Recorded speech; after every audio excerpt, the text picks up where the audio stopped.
everybody, Jess Beach here.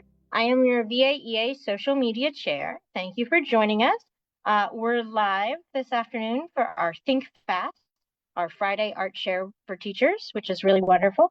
And with this, we have Margaret McDonald, who's an awesome VAEA member and really fabulous, cool ideas that she has teaching adaptive art.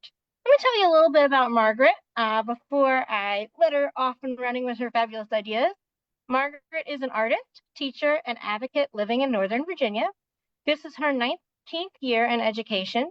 She's an adaptive art specialist in public schools. She teaches students with intellectual disabilities ranging in ages from 2 to 22. Oh, wow, great range.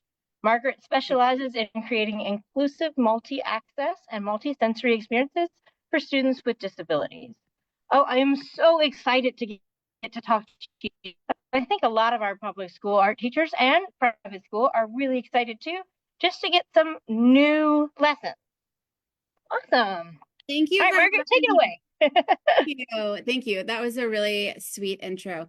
I'm really excited to be here because I love talking about adapting art and making art accessible for every kind of maker. And this lesson that I'm going to share with you is, I think it's easy prep, which is like a home run for us. And it has high engagement. It's accessible to so many levels of art making that come in our classroom. It's fun. You can photograph it, easy, fast, and it involves all the art making steps to like the making, the cleanup, everything. So I guess I'll just dive right in. That would be wonderful. I think it's great that you talked about all the different steps too, because I think a lot of times when we're out on the internet searching for help, sometimes we just get the meat of the lesson plan, but it doesn't give us the how-tos. And especially with some of my adaptive art lessons, I really need to know the meat and potatoes. Like, how do I actually make this happen?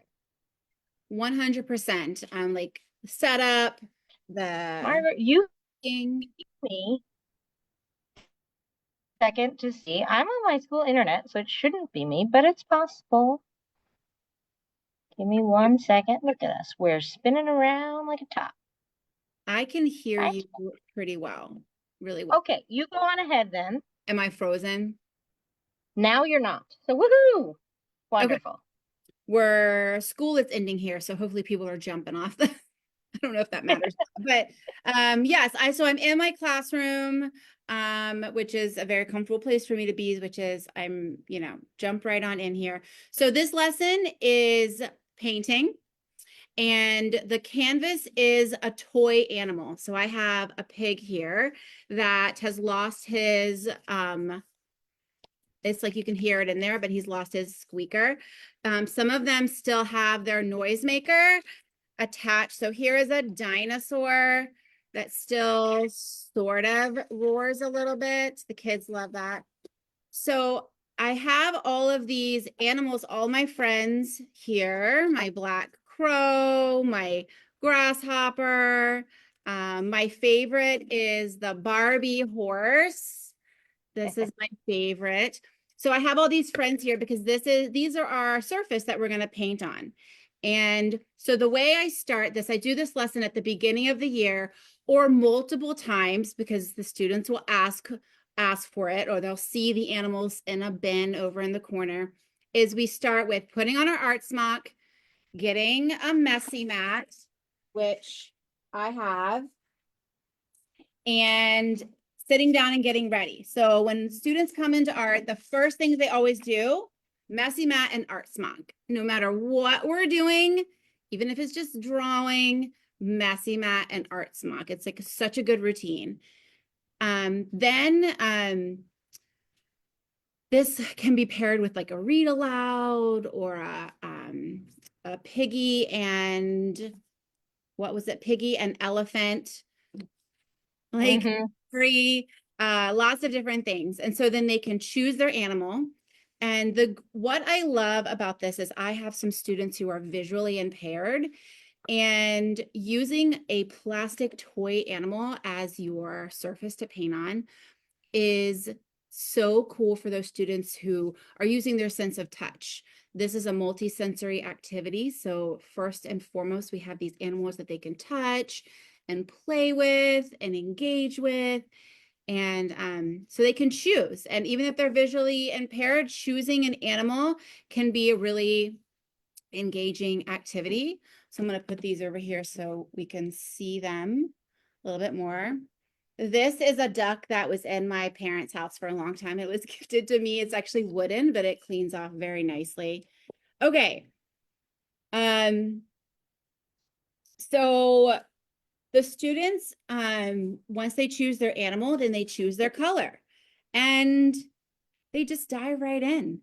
I have done this lesson where I've done the lesson with the animal in a bucket if we're sitting around on the floor. So they have, or in a tray, like I'll do like this.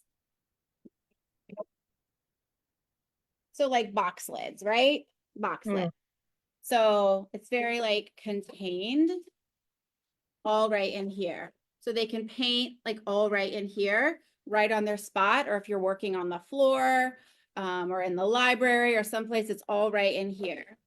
That's a great tip too. If people's grip is a little different or off, they might be able to just have the box kind of hold things in a place and push the pig to the corner to paint. Absolutely. I So like it. sometimes our students are a little like their balance is off, or they're clumsy, or their hand slips off the tool, like Jess said. And so the pig is just right here. It's not going anywhere, which is really cool as well. So I brought some paint brushes, but before I do that, I'm just going to go ahead and like literally some people are like, wait, on the toy? I'm like, yes, on the toy. So you just start going to town and just paint. It's really relaxing. So I picked this zebra so that I have these fun little stripes that I can work with.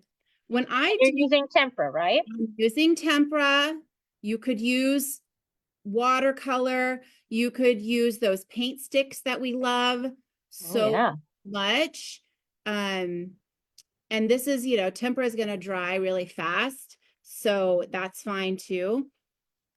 When I do tempera paint with my students and my adaptive groups, I do like stations like this. So I have like the purple has a brush, the blue has a brush, the pink has a brush, and the pink brush goes in the pink paint, that kind of thing. And if they want to trade a color and go back to the paint station, find a new color. And this is if they're getting up and moving around, that may not always be the case. But this way, it's only a two-step task: dip, paint, dip, paint. The three-step task is when it becomes dip, paint, wash. And not all of our students have the ability to do all three steps. That wash piece is like a little extra in the task list. So depending on how you like scaffold that up with your students. But once I start, so I'm going to go over to my horse here because I love painting the horse's hair. I'll get the white. So this is a Barbie horse that I got off of a group, like I think it's like Buy Nothing. Like I'm sure as other art teachers are doing, like hunting for other people's discarded stuff. Yes, absolutely. Yeah. And then we're known as those people, so we end up with piles of it, which I don't mind one bit. I'm like, use it up. Yeah, like I see a dumpster with something shiny sticking out of it, like throwing elbows to get by. Yeah, so what's really cool is now, after you have here's my blue horse. After you have an animal like this that's all painted, then the students take their animal to the sink and they give their animal a bath. And they take a sponge or a spray bottle that's like sudsy with half water, a little bit of soap, and they spray it and then they give it a bath the best they can. And a lot of these animals have some little stains on them from where the paint didn't quite get off completely, and that's okay. But they give their animal a bath. Then I lay out some towels and then they dry their animal and they leave it to dry. And then they come back to their spot and then they do their cleanup. And that is a really natural progression of what do I do with my supplies. I paint them, I clean them, I put them away, and then I go back to my table. And if they want to do it again, you know, all of those things are possible. But that's kind of a great way to teach cleanup in a natural way. I absolutely love that. And then that repetition, I heard you say in the beginning that sometimes you do this more than once within a year, which is awesome. Absolutely. And you could, if you have lots of animals like I do, I have tons of dinosaurs, just tons of all different dinosaurs. And maybe it's just dinosaurs. Or maybe everyone gets a horse at one time. And another really cool aspect of this is photographing the work. So if you have a little photo station set up, or maybe you just, what I do sometimes is I just photograph the kids kind of holding their art up, snap it, upload it to Artsonia or wherever people do. And then you have a work of art that is ready for, you can print it out or just leave them like this. Like I left this and you could like set them up around the library shelves, all painted. And it really, the best thing about this is it pushes those, the boundaries of like, what is traditional art making? And is traditional art making accessible for all of our students? Is a flat piece of paper with a brush desirable? Not always. And this really kind of goes beyond those just traditional things that we ask students to do. I love it. I also think you could pull in some artists, the Louise Nevelson, painting stuff. You could really tie it in with lots of art for sure, but you don't have to either, which I like about this project. And the point you brought up of taking the photograph to put it on Artsonia could also go for an art show. I know somebody might say, well, how do I display this? You could definitely display the piece, but if you needed to, you could print those out or even have a digital display at an art show. And it would also include all of our students, which I think is key too, making sure that everyone is represented in that art show, not just the best designed, best drawn work, but every student as an artist. Right. And like I have here a dinosaur that just all that was able to be done was this like lime green strip about the back. And I just think that I didn't get washed. Engagement is like in little chunks by the student. And what a cool piece would this be at an art show, with like the little kid's name next to it. And how much wonder and curiosity would engage with the viewer. So yeah. Absolutely. And another thing to remember is for our students with intellectual disabilities, where their IQ is lower, we engaging in creativity through play is so formative for art making, like the skill building, right? So things that they normally would play with at home, it's just immediately eye-opening and engaging. Have you ever had any parents come back and say their kids tried to paint on their toys at home? I haven't. We do a lot of toy stuff in my room. Sometimes I wonder. Yeah. He goes home and gets painted on. But you can try to stress it the best you can. But if it comes back, then you can explain why we did the things we do. Right. Exactly. And I try to tell them like it's just paint. Like it's gonna be okay, Yeah. and have them wash it. We know how to wash our animals now, That's right? right. We know how. I love that. Yep, just wash it off. That's Yeah. right. Yeah. Well, I see you have a tray of tools by your elbow. Yes, yes. Thank you for mentioning that. I wanted to just show just some different tools that I use in my room. So this is what I was talking about with the two-step painting techniques and then 3 steps, right? So this is dip paint, and then some of my students can do that last and clean their brush.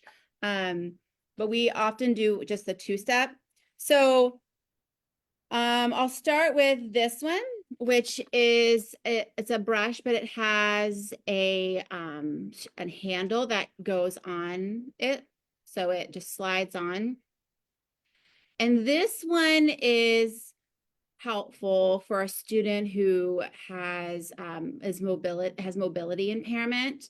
So you can do it this way, like this, right? Some might paint like that, or you could hold it, Oh, right? Or like this. And so the reason this is cool is if the student wants to paint, they want to, but they don't have the grip, this can hold the brush for them.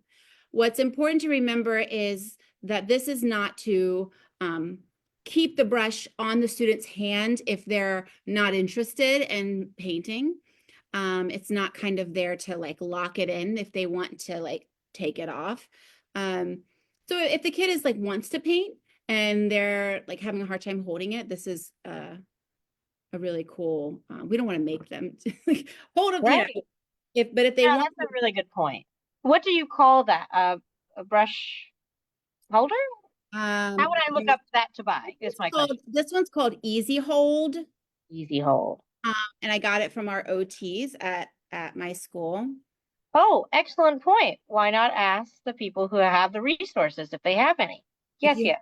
yes, along OTs, your speech service providers, have them come in and talk to you about your stuff. I have started to get in the OT making and creating mindset. The more I work with my OTs, I'm like, oh, I could make that work or put that together. So this is a brush that it has a bulb on the end. You may have seen this. These are really great. Students can, if they want to paint like this, or sometimes I have students who like do like the knuckle thing. All really cool. I love this. Got a couple of these. Um, and of course we have the sponge, like you can paint with sponge, just dab it on there. And then this is like a pencil grip, right? From just like, Of course. you Of know, course. just like one of those, I think you can get them, they're everywhere. And it just, slides right on and just creates a better, and some kids just prefer this. Other than that. And then this is modeling clay. I have an adapted art ed Facebook group, and there's an art teacher in there who suggests using modeling clay around your paintbrush. And so this is like that harder modeling clay, not the Model Magic, not Play-Doh. It's like the harder stuff. So it's just wrapped around there to create a bigger grip. And in theory, I mean, it gets hard, like you're saying, but it will never actually dry. So if you needed to push in a grip to modeling clay that's specific to one person, you could. Oh, Absolutely. wow, that's cool. Yeah. So you can, and as we know as teachers, like if the more we mold it, like the softer it gets, right? But like if there was one kid who really needed to have their fingers like that, let me see if I can just push it in, right? So then we could start to create a really cool grip for that kid. Yeah, and then this is one that my OT helped me make. See if I can describe it to you. So this is a back scratcher from the Dollar Tree. Love it. I don't know if you can see, it still has a couple of its back scratching prongs attached there. And I broke some of them off because they were in the way. And so it's extendable. Whoop, that popped off. So it's extendable. And then this is a T from like a you can just get them at like Home Depot, the PVC T. And then this, I had some rubber bands all kind of around there. And so what this is some of our kids have this grip where they do things like this. They have their hands kind of with like a little claw. And then some of our students are in wheelchairs, and their impairment requires them to they need to be able to reach further to a canvas or to whatever. And so this is just like wrapped, paintbrush is just wrapped around there. So go find your back scratchers at Dollar Tree or what have you. So that was, The extendable is so clever. yeah. And every student would love to give that a whirl. Absolutely. Which is also kind of cool because then it doesn't make it different. You know, it's just something that is so cool to paint with. You know, and you made a good point of every student would love to try that. And that's something that we need to remember, that these are not like put away and hidden in secret. And Right. we only bring them out when our special student comes in the classroom. Others can try it too, because first of all, I never know when a kid's going to benefit from an adaptive tool. And having them kind of maybe stuck in a bowl or in a box near the other tools creates a lot of like, why is this brush like this? And can I try it? Try it. You know, it's just a really good inclusive conversation. Oh, I absolutely agree. That's a really excellent point. If you only hold the special tools to the side, then I mean, you could talk about taking care of our brushes just like you do every other brush. Open that conversation and how that, you know, we only have a few of these, so let's all take care of them. Right. But then it's no longer that's only that person's.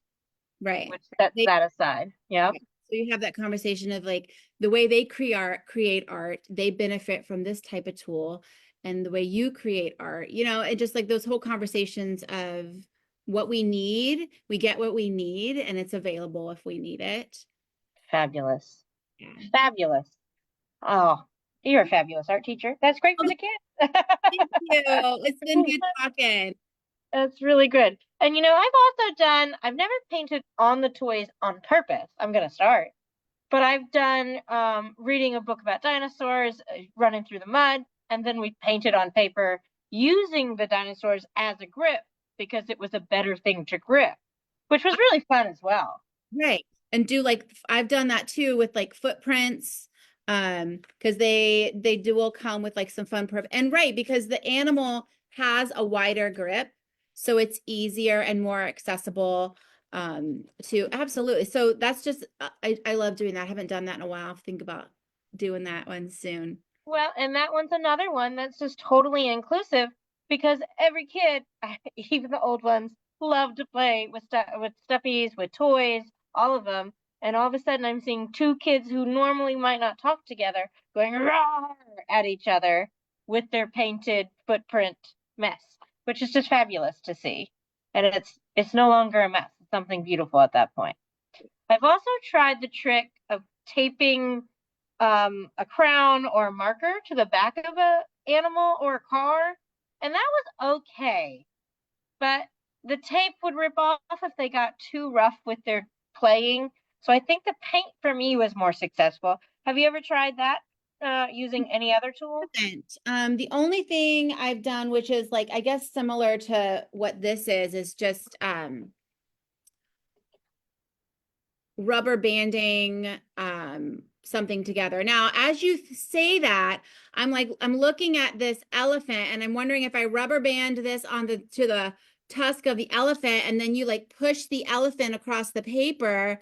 Like if I took a brush, just like a regular brush, and like somehow rubber band it on, and then you could like push it across There's Oh, I just, like it. once your brain, like as us, starts thinking how our OTs think, it's really cool. I love that suggestion that you said about the marker or the crayon. Um, yeah, because that a student, so I have a student who really responds to bells. So we tie bells around a lot of the materials, like the glue stick. And so when she does the glue stick, it jingles and it's really appealing to her, and there's more engagement and involvement. So it's all about, I mean, there's no rules, right? There's rules, but there's like, how do we break the rules like an artist and push past those boundaries for the kids to be included in the making? Absolutely. Oh, that's wonderful. And I noticed you held up those social stories too. I did not have very many in my room, but I went to my speech person and she's like, what do you want? And she gave me some to wear around my neck, which is really helpful as well. Yeah. But I think I need to put a few more in different areas of the room. And then I do have kids ask me all the time, what are those? I'm like, well, sometimes pictures say things better than our words. And Mhm. I said, if I said this to you and I said hello, and you looked at me, how would you feel? I'm like, oh yeah, hello. And it's nice to explain those things too to everybody. I think it's really helpful. And it's nice the kids are asking what they are, I think. Yeah, because they see and they notice, and so then when the inquiry starts, it opens up that really cool conversation about how communication comes in all forms. There's the verbal, there's gestures, written communication, so many different types. Yeah. Fabulous. And as artists, we know that. We know that. And our kids are budding artists and definitely want to know more. So that's really cool. I'm glad you bringing in the resources from the school that you already have. And if you're at a school that might not have all those resources, then ask your colleagues in your county. Maybe they have someone. And the thing about my OT, PT, and speech person in my building is they are so excited to share. And it sounds like yours are too. As soon as you said you were excited about it, they were happy to help you build something, right? That's what they want. They want the kids to have access to the stuff. And so I often will, if I'm doing a project or I say, hey, I know you have who's on your caseload. Do you need to give some service some hours? Like, come on today at 10 o'clock. And then it's another body in the room and someone else to support the process, and which we need all the support that. All the time. Yes, all the willing, helping, fun buddies would be great. That'd be very helpful. I do have a question that's a little unrelated, but I ran into an issue today. I have a student who has a little bit of dexterity issues, and we're sewing. Have you ever sewn with a student with dexterity issues? Where her aide is a wonderful human, and she's helping a little. But can you give me some tips, maybe? The needle's too small. I tried to upgrade the needle, but it doesn't go through the fabric as well. Is it like burlap or regular fabric? Regular fabric, we're making stuffed animals. So I'm thinking about perhaps doing a costume design in burlap because that has the bigger holes Yeah. and that could be a solution. Yeah, that's what I was thinking is what fabric has bigger holes. Um, and yeah, I'm thinking sometimes it's about the fabric and just going ahead and making that change for one student, and not being afraid to um, take the authority to change the lesson. I used to think that, well, if I have a class and we're all using felt, then we all have to use felt. And I just really need to make sure this kid figures out how to use felt because we're all using felt, right? Mhm. But I had to remember to be empowered to say, if this student needs the materials adapted a little bit, they need them simplified, or they need a different fabric or a different needle, then that's okay. And then that's the conversation with the kids of like, why is she using burlap and I'm not? You know, it's That's a really good point because I think I was there. I was like, but I want to make sure, and it's okay, and we're still making a stuffed animal. Hers is just gonna have a cool T-shirt on top, also. And maybe you get some tack, maybe it's like a gluing project for this kid and get some tacky glue to glue it together, and then you can go back and reinforce it. But the whole idea is that the student has is able to participate as much as possible, or as much as they desire or want to. Um, and then we can always support on our end if we have time. But yeah, that's a cool, I would love to see what you guys come up with. Oh, I'll show you when she's done. I'll take a picture for Cool. sure. And those of you who are watching, whether you're watching live or watching later, if you have any questions or comments like I just did for Margaret, feel free to put them in the chat, and then Margaret can answer them as they come in. You can just tag her on our Facebook member forum, which is awesome. And it should be really cool to see what other people, and if you have ideas of ways that you've adapted pieces for your classroom, maybe a paintbrush, maybe a marker, something else, take a picture, post it, or just use the words. Either way, we'd love to see it, because I do think it's very helpful for all these creative ideas on where we are and where we're headed. You know, I'm excited about the possibilities seem endless of They what the future of art ed could be. they really are. And I try to remind people that there's really no wrong way to create. Sure, there are the standard pencil, paintbrush, paper, sketchbook, but that's not always accessible to all of our students or desirable. And so find every kind of way to make and try it. So that's kind of what I was thinking. I love it. Yeah. Everybody needs to hear that. Grown-ups out there who are an art teacher's friend or spouse who happen to be overhearing this, that goes for you too. Just make. Just make. Yeah. Yeah. Awesome. Well, thank you so much, Margaret, for your time. This has been really cool, and I appreciate it very much. And again, if you guys are watching and you have a comment, go ahead and post it below. Even if we're not live, we can get back to you. And if you've made it to the end of the video, yay, congratulations, VAEA member. If you go back to the membership email that we sent out earlier this week, at the very bottom, it says there's a possibility for PD credit. You can go ahead and click that link and fill out a little Google form to explain how you would utilize this knowledge in your classroom and receive a certificate from VAEA for some PD, which is really lovely, and then take that to your county. Now, I have had people say that my county doesn't take anything under 5. Well, this would only be 1, because the time you've been watching and then the time you put into filling out that form and figuring out how you would utilize this stuff in your lessons is about an hour. But you could watch 5, bundle them, and then send it to your county or district, which I have had people do, and it works very well. So Yeah. thank you, everybody, for watching. Appreciate it, and we'll see you next time. Bye. Thank you. Bye.